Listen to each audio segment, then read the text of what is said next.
Bom, pessoal, nosso conteúdo de hoje ainda é retomando ao assunto da aula anterior, que foi um texto chamado Homem no Mar, na verdade uma crônica. Então, o assunto de hoje também tem relação com o mar. Então, aqui diz o seguinte: nesta sessão você vai conhecer o trabalho do fotógrafo estadunidense Clark Little, que captura e eterniza suas experiências no mar por meio da lente de uma máquina fotográfica.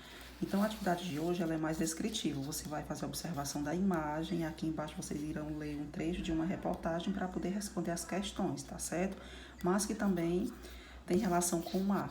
Então, na questão 1, pede o seguinte: observa atentamente a imagem e a seguir responda as questões. Então, você observa bem, aqui mostra uma onda gigante. E na questão A diz o seguinte: por que é possível dizer que essa imagem é inusitada? Então, aqui é uma resposta pessoal, tá bom? Por que ela é inusitada? A letra B, o que você vê na fotografia? Então, você vai descrever tudo que você vê na fotografia. Então, não é só dizer que você vê uma onda. Aqui tem vários elementos que a compõem, como a luz, o movimento, enfim. A letra C, onde o fotógrafo se posicionou para fazer esse registro? Então, aqui você vai levantar suas ideias, suas hipóteses e vai registrar aqui na letra C, tá certo? Possivelmente, para ele capturar essa imagem, ele ficou posicionado no interior dela, no interior da onda. E na letra D, quais são as impressões e as sensações que a foto provoca em você? Então, aqui também é a resposta pessoal. Emoção, ou medo, ou admiração. Então, você vai dizer que sensações ela desperta em você. E na letra E, o fotógrafo intitulou essa imagem de You Cave. You Cave, ou seja, Yu que significa neve em japonês e cave significa caverna em inglês. Então, é como se fosse caverna de neve. E sabendo disso, formule uma explicação, dizendo por que o autor da foto deu esse título. Então, aqui também é a resposta pessoal. Ou seja, ele deve ter relacionado o formato da onda com o nome, o formato de uma caverna, ou as espumas que dão a ideia de a sensação de neve. Então você vai levantar as suas conclusões e vai dizer por que que ele intitulou essa onda de U Cave, ou seja, caverna de neve. E na segunda questão, vocês irão ler o trecho de uma entrevista com Clark Little, o autor da fotografia apresentada na atividade 1. Então, aqui é uma entrevista com o autor dessa fotografia, ou seja, o Clark Little, o estadunidense.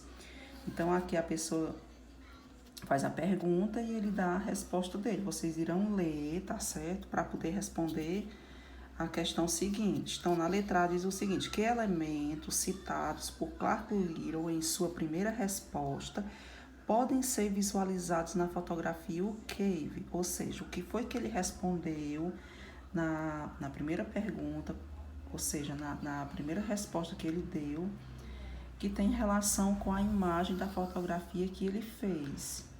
Então, você vai colocar essa parte aqui, ó. Luzes interessantes, cores, cenário de fundo, palmeiras, nasceu o pôr do sol, praias de areia branca. Então, a textura da água, muita ação e energia.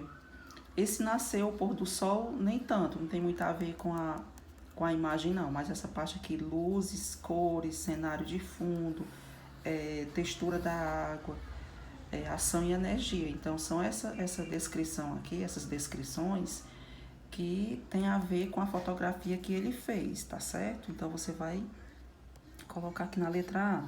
E na letra B, Clark Little era um surfista experiente que em determinado momento tornou-se um fotógrafo premiado. Como ele justifica sua preferência pela fotografia? Então, por que que ele largou a profissão de surfista para ser fotógrafo?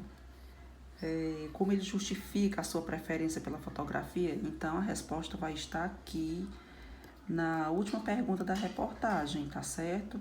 Então, aqui ele diz que ele tem a mesma emoção e o mesmo trabalho físico fotografando. Então, nessa parte aqui, ele compara o trabalho de fotografar ondas com o trabalho de surfista. E na terceira, compare o título de uma galeria de fotos de Clark Little com a legenda de uma de suas fotografias. Ou seja, você vai ler essa legenda para poder responder as questões de baixo. Então, na letra A diz assim: qual é a diferença de sentido entre as expressões surfista-fotógrafo e fotógrafo-surfista? Qual é a diferença? Ou seja, quem é surfista-fotógrafo é que tem como profissão principal ser surfista. E fotógrafo-surfista é quem tem como profissão principal ser fotógrafo. Ou seja, surfista-fotógrafo é quem surfa profissionalmente, mas que também fotografa. E fotógrafo surfista é quem exerce a função de fotógrafo, mas que também surfa. E na letra B, qual das expressões, ou seja, qual dessas duas expressões você diria que descreve Carl Little de forma mais precisa? Ou seja, vocês acham que ele é um surfista fotógrafo ou ele é um fotógrafo surfista? Então você vai escolher ou esta alternativa ou esta, tá certo? Hoje em dia ele fotografa ondas. Então, qual desses dois itens você acha que descreve a profissão dele? E a quarta questão não é para fazer, tá certo?